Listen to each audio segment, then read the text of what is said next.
wife and I had fun today over at your primary school because it reminded us of our days in Geneva and Paris at the UN, both the Human Rights Council and the UNESCO and the larger UN family, such as the ILO, the WHO, etc. The reason was that we walked into the UN Day food court, and the global character of your school struck us instantly. Now, I say that not just to pay you a compliment or start off with small talk, but because it reminds one of one of the major problems we have in the world today, be it in Sri Lanka or in many other parts of the world, particularly the Middle East. And that problem is the tendency towards narrower and narrower identities, towards a narrowing of minds, just as technology provides the opportunity for the broadening of minds. We are turning inwards to our religion, our brand of our religion, our ethnic group, our linguistic group, which part of which country we come from, which clan, which tribe, which family. At a time when we can and should be thinking of ourselves as a part of humanity, inhabiting a fragile global space. The paradox, and a painful paradox it is too, is that in earlier decades, even earlier centuries, there was a broader view. Certainly, the Sri Lanka that I was born into, it was called Ceylon at that time. It changed midway in my lifetime to Sri Lanka, which wasn't altogether a bad thing. But Ceylon, as I remember it, was a place of much broader identities, much more tolerant thinking. It was unthinkable that I would have come back home from school and referred to any of my classmates by his ethnic origin or appellation. Had that happened, I would have been boxed across my ears by my mother or given a talking to by my father, who didn't believe in corporal punishment. But today, it is almost, it is normal, it is natural. Parochialism is the new black. And walking into your primary school food festival brought home to me that what you have here is the world in microcosm. And for that I congratulate you and I thank you. The topic that has been allocated to me today is how can society empower youth? But I want to approach this through a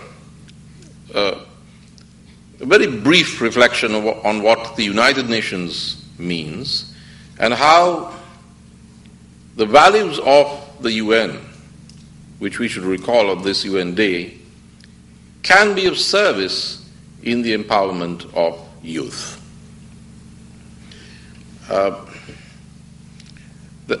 There would be different approaches, different definitions of what the UN is, what it means, its value, but this is mine. It's a product of diplomatic practice, but also reflection. To me, the United Nations strives to combine two very important but seemingly contradictory principles. On the one hand, there is the notion of humanity, of the oneness of us all. Thus, universality. Universality derives from the recognition and the assertion of that which we hold in common, the fact that we are all human, and that therefore we have rights. So the United Nations is predicated on universality. At the same time, in a seeming paradox, the United Nations recognizes and is based on the recognition that this humanity, this universal humanity, is geopolitically organized as states, as countries, if you wish, or nation states, if you want to be more technical. So the UN is primarily an association of member states. And that too is something that we cannot forget. The state is a reality that cannot be wished away. And the state is not always the problem. Often it is just as much part of the solution as it is part of the problem. Now, the ratio between problem and solution in the role of the state changes over time and place. But we have, on the one hand, the understanding that we are one, that we are all human beings, and therefore we share rights in common. That is the notion of universality, of one world, one humanity. And on the other, the recognition that we belong to, are organized in and interface with each other from within and as political communities, states. Now, this is a difficult balance. And in many places, ranging from, well, if you like, the United States to Sri Lanka, you have different perspectives on which of these two seeming antipodes are the more important. The tendency is to forget one and embrace the other, and then turn around and do the opposite. Now, the challenge is to hold these two aspects, universality and national sovereignty, if you like, in equipoise, in balance, and strive, if that is possible, for synthesis. Now, that is the thought I want to leave you with on the UN, on this UN Day, in this place. Moving from that to our theme of the empowerment of youth, I wish to suggest that there are certain ideas and practices within the United Nations, within the UN family, that may be of use to the cause and the project of the empowerment of youth. I will just pick two seemingly simple ideas. One, the idea of rights and the equality of rights. And the other, the practice of dialogue, of negotiation, of conversation. That's what we do in the UN. We clash, but always in a civilized, cultured, cultivated manner. It is important to defend one's ideas and to assert them, but always seeking the broadest possible consensus. And that requires talking to one another, debating with each other. It requires dialogue. My suggestion is that these two notions, rights and conversation, are the keys to the empowerment of youth in any society. Now, in Sri Lanka, I believe that youth are disempowered in several ways, of which two are the most important. They are linguistically disempowered. and they are socio-culturally disempowered. Now, this is not simply a lapse or a mistake or an imperfection. Look at the situation of youth in this country. We have had, since independence, several civil wars. A long one with intermissions in the northeast of the country, which at one point included an external power projection and a response to that. And two southern insurrections and their suppression. If you take the percentage, the proportion of those who have died in this country as a percentage of population, the displaced externally as refugees and the internally displaced, the disappeared.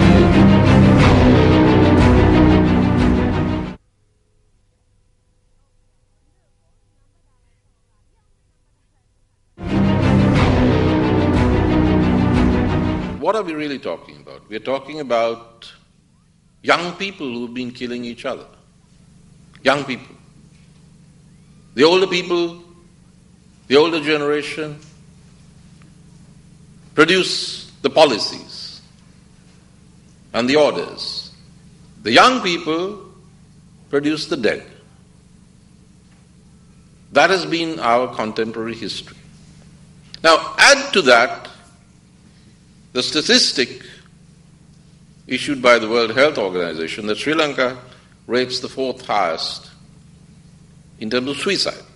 It was number one in 1995, so I suppose we have to be thankful for small mercies. We're down to number 4 this year. But that's not good enough. 4 out of 193. It is usually the case that rates of homicide and suicide are in inverse proportion. If you have a high suicide rate, you normally have a low homicide rate. But that has not been true of Sri Lanka. We have had homicide in the form of shooting wars, of hot wars, over and over again. And we have had a high suicide rate, and most of those who die are young people. So the youth of Sri Lanka have been killing themselves or killing each other. Why? I don't have a monocausal explanation. I mistrust monocausality anyway. But I have a hunch. Maybe it's even a prejudice. I'm prejudiced in favor of the young. But my sense of it is that what we have here, and in many other societies, is social claustrophobia. The youth do not have sufficient space. So some societies do not look to the future, they look to the past. And therefore they clutter up the present. Societies which look to the future place a higher premium on their youth. The ones that look to the past, sometimes because they don't see too much of a future, are societies that place an entirely secondary value on their youth. In societies such as that which Sri Lanka has become, the youth are an object, not a subject. They're not the makers and masters and mistresses of their own destiny. They're not meant to shape their own lives. They're told what to do. They're told what to do from the time they're kids. In the family, in the school, by religious institutions, in the universities. Now they don't always take it lying down. So they explode in rage, either rage against themselves or against the system as they see it, or against each other. But this is because there is insufficient social space and policy space for the youth. The youth are disempowered. Now, basic to the United Nations is, as I said, dialogue. Nobody talks to young people in this country anymore. They talk about them. They talk at them. Nobody talks to them. The idea that you should talk to a child, not just talk at a child. The idea that you should listen to a child, because a child is growing, is developing, has a heart, has a mind, and that you should listen, see this being as he or she grows. Now that's alien.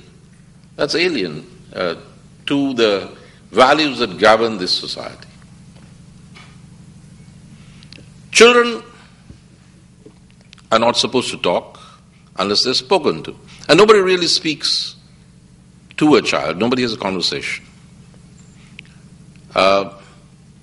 It came as a bit of a shock to me because I grew up in a different environment.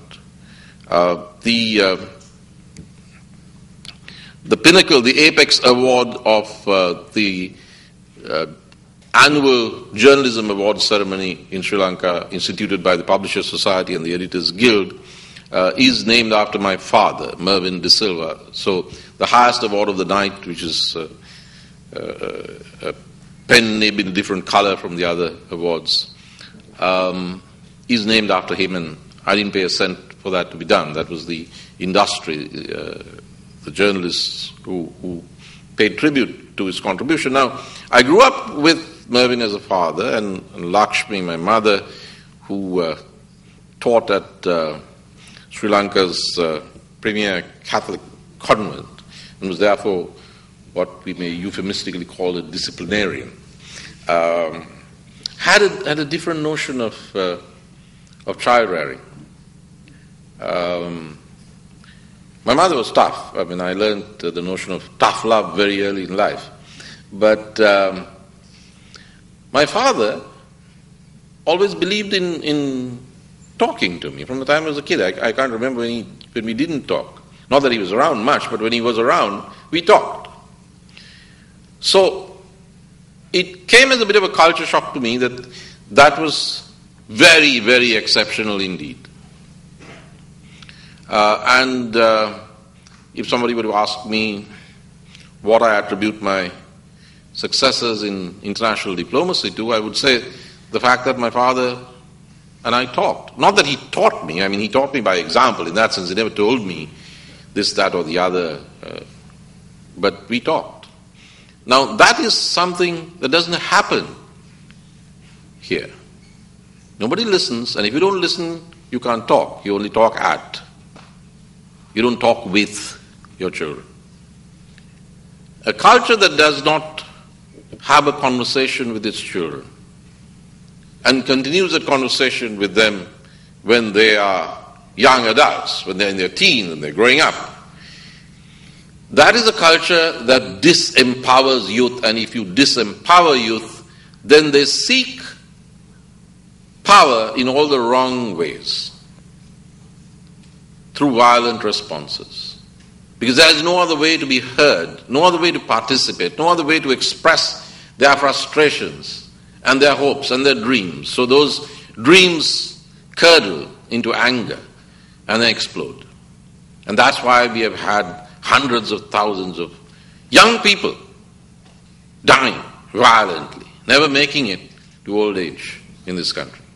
And that is the story in many other similar or even more constricting cultural backgrounds all over the world. All over the world. And that is the main message I have, if I have a message. That is to understand that you cannot expect other countries to respect your sovereignty if you do not respect the sovereignty of your own children, of your own young people. I mean, things that in any civilized social practice would be taken for granted, such as that at a certain age, a child needs their own space. So that is not understood, that's not recognized, it's not even entertained as a notion. If you do not understand that your own children need an irreducible minimum of space and time, how can you understand that the constituent communities on your island require a minimum irreducible political space, which we would call autonomy? It is these resistances in thinking, which are reinforced daily, that have created the situations in which we have had war, one war after another. And I'm afraid that even after a 30-year war, which I must very, very honestly say, I'm glad the guys in the dark grey hats won and the ones in the black hats lost. But I'm very sad that we had to fight it in the first place. Now, even after 30 years of war, we have not learned the lessons. And one of those lessons is how to constructively empower the youth so they do not pick up a gun in order to express themselves. So, empowerment has to be seen in terms of expanding space, recognizing rights of children as persons, of young people as people, of respecting the individuality of your own children, and learning something that's very basic: to talk and to listen and to debate and to discuss. You do not have to agree with each other. You don't have to agree with your parents. Parents don't have to agree with their kids. They should debate, argue even, but never interrupt the argument by recourse to an invocation of your superior status simply because you are older and you've given birth to these kids. You win the argument if you can bring to bear greater logic and knowledge. If you lose the argument, that's fine. Your kid is growing up. Now, we don't have that. I don't know when that started, where it started. As I said, that's not the atmosphere in which I grew up. But that's what I see around me. And I see an intimate connection between the bloody contemporary history that we have had, the brink that we are on now in terms of misunderstandings, misapprehensions between religious communities, and the way we are in our homes and our schools and our universities. Now, it is the way in which society has configured itself that generates the violent and sometimes barbaric backlash from young people. Young people are not angels, and if you treated them like slaves or serfs or robots, then even when they rebel, they're not going to rebel like idealistic and civilized romantics. That's why it has been so ugly.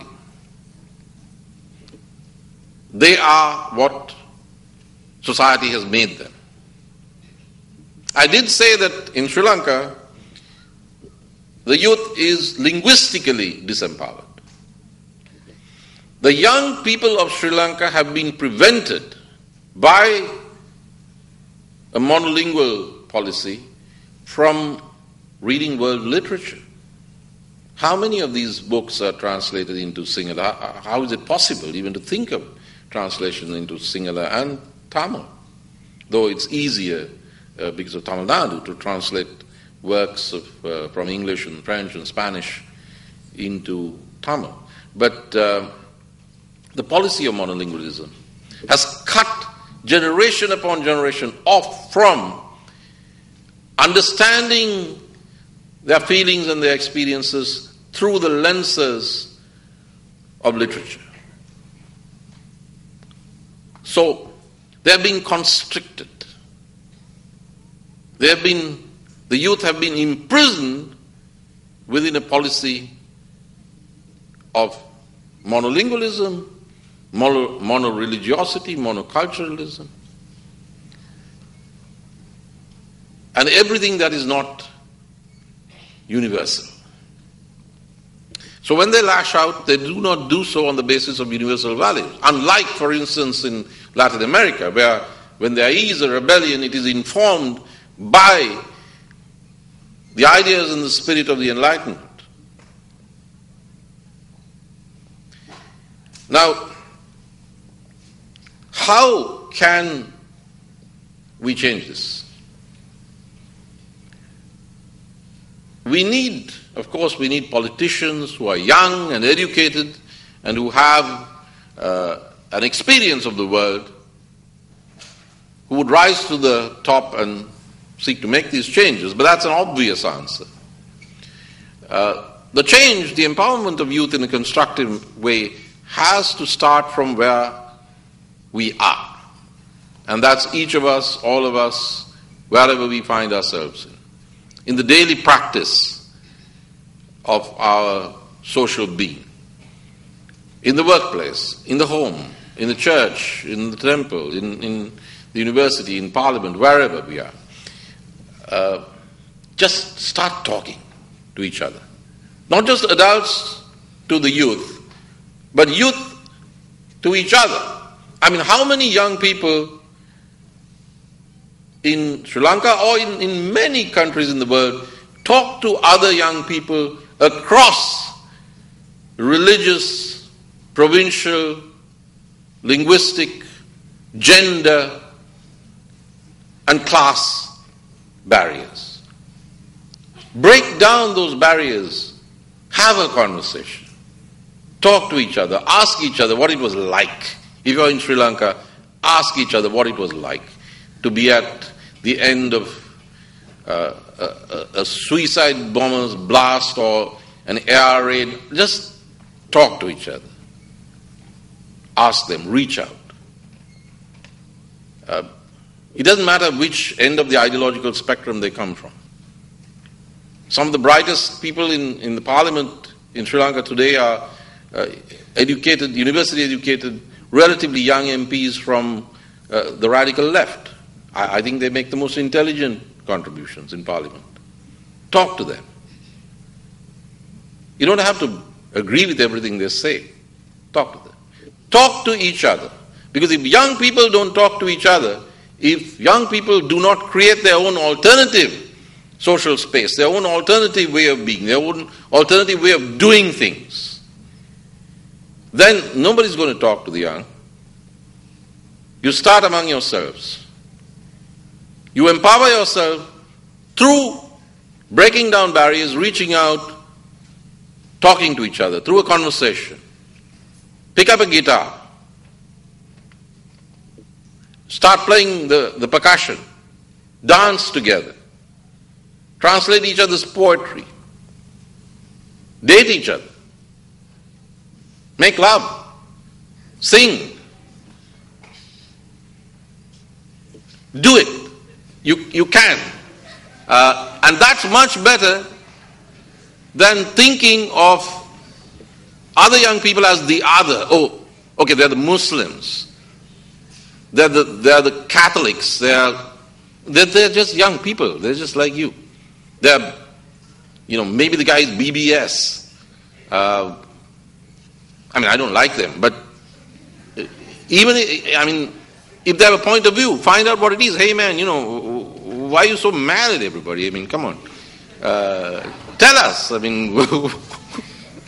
Let's look at the statistics. Is it true that you're going to be a minority? I mean, who's doing your arithmetic tuition? I mean, talk, debate, discuss, break down the barriers, and set an example to the older generation. Now, they're not going to like it. They're not going to like it when you start talking to each other.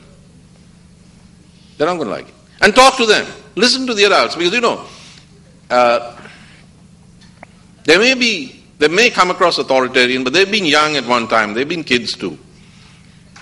And try to break through the crust, the armor plating, the self-elevated status they give themselves.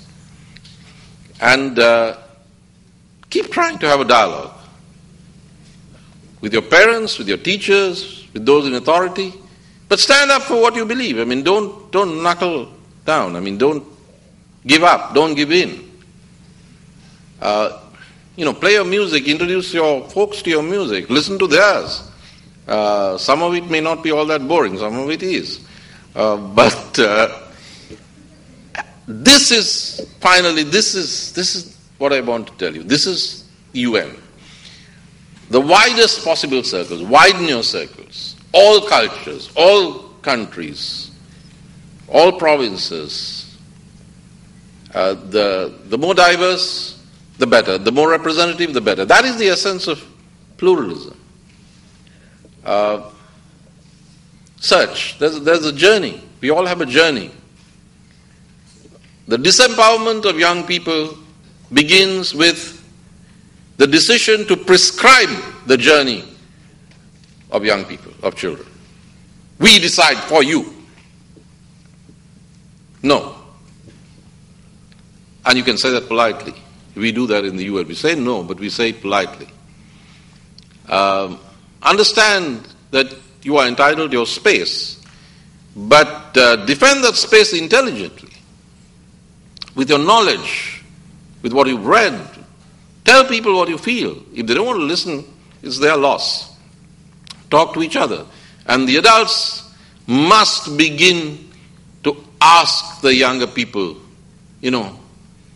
how are you doing? Are you happy? Are you unhappy? What's making you unhappy? Show that you care, that you give a damn about your kids.